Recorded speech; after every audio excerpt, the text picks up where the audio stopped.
Can you tell us your name and what do you do? I'm Kevin Adams. I'm the senior minister at First Christian Church in Oklahoma City. Okay. And you been to this trip, December Turkey trip, and what was your impression about Turkey and Turkish people before this trip? We know that we have been in Turkey before. Right. But how can you describe them? Well, when I was in Turkey before, I felt very welcomed.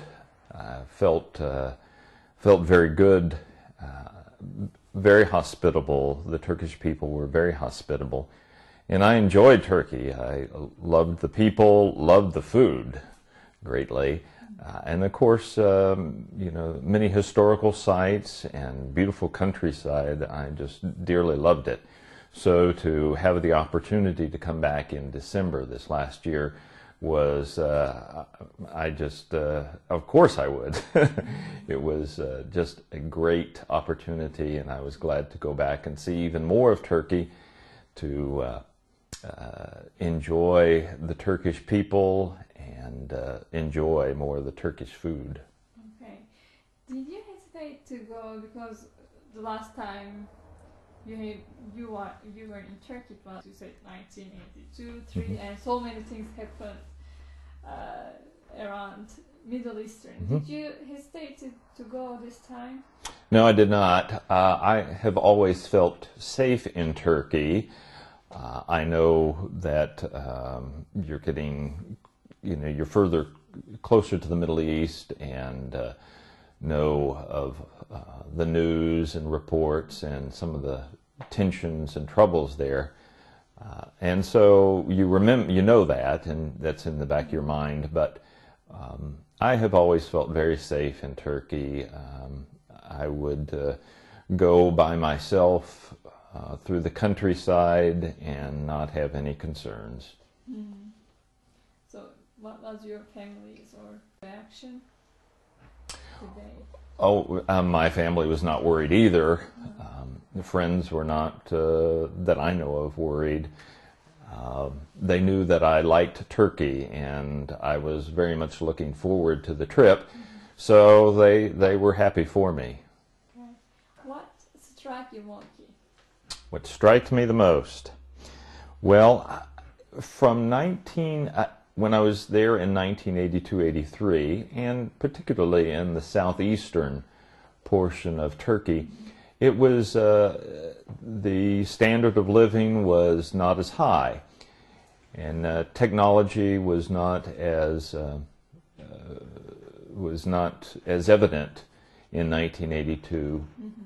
When I went back there this year, I was amazed at how many new and modern conveniences. Just Turkey seemed more advanced, quite a bit more advanced. In fact, some places I saw it was more advanced than the United States, and that was just a delight to see. I think it continued to see the Turkish people as being very hospitable. They are still hospitable, yes. Although you saw the cities like Istanbul, Urfa, and other cities, and you saw all the history and culture, and many people from other cultures and religions live in Turkey, and live for centuries actually in peace. Right. And how did affect your views toward peace in the world? Did you say, okay, it can work, or? Well, I did not know that much about the Gulen Movement prior to, and there's still much more to know and understand about that. But what I have read and what I understand, I'm certainly more positive about the possibilities. Certainly for us to sit down and talk about our differing views with respect for one another, our different cultures, our different religions, I think is a positive thing. have always felt that Turkey was a good blend of East and West, and you see it work there. So I think you can't help but be positive about that kind of attitudes being able to work anywhere. With new hopes or new projects about interfaith dialogue? Yes. Because I did not know that much about the Gulen movement, I'm intrigued more to learn more about the movement, to see how we can facilitate that kind of dialogue, talking, looking at our differences and similarities, and see how we can continue to live together peaceably in God's world. Mm-hmm. So you know about Gulen before you went to this trip, right? Just a little bit. Mm-hmm. How can you interpret his vision, his goal in this movement? I probably don't know enough yet about it, and that's why I want to find out more. I appreciate receiving some of the books that Fethullah Gulen has authored on the trip, and I intend to read those books so that I can find out more, learn more, understand more, and I suspect talk more with people about the movement. You saw this, right? You visited the schools? Mm-hmm. Yes. And other educational institutes. I was impressed with those. Yeah, what do you think about them? Oh, they were very good. I thought it was intriguing that the movement supports these schools, yet does not indoctrinate the schools with religious or even really much of the views of Gulen.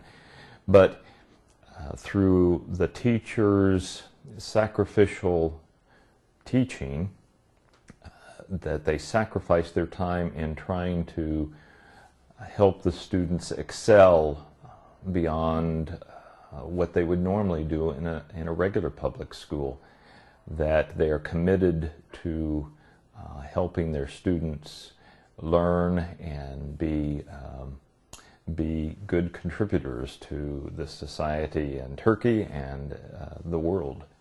And so we did see evidence that that is working. Many of the students had excelled well in the, I believe, some of the testings in Turkey and had won awards. The schools were very finely, they were very modern, very clean, very up-to-date. They were impressive, yes.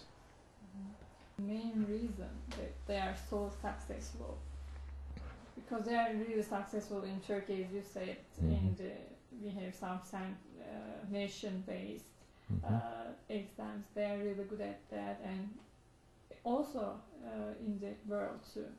Why do you think is the main reason for that? Well, here again, I think from what I understand, it's the commitment of the teachers to the students. I think also there is, from what I understand, a strong commitment to the sciences, mathematics and science. And that's an important area in our world today. Also, other areas are important too, languages and arts. But in our modern society, I suppose, in some respects, math and sciences are particularly important. But the primary thing that I could see in talking with the educators in the schools was the commitment of the teachers.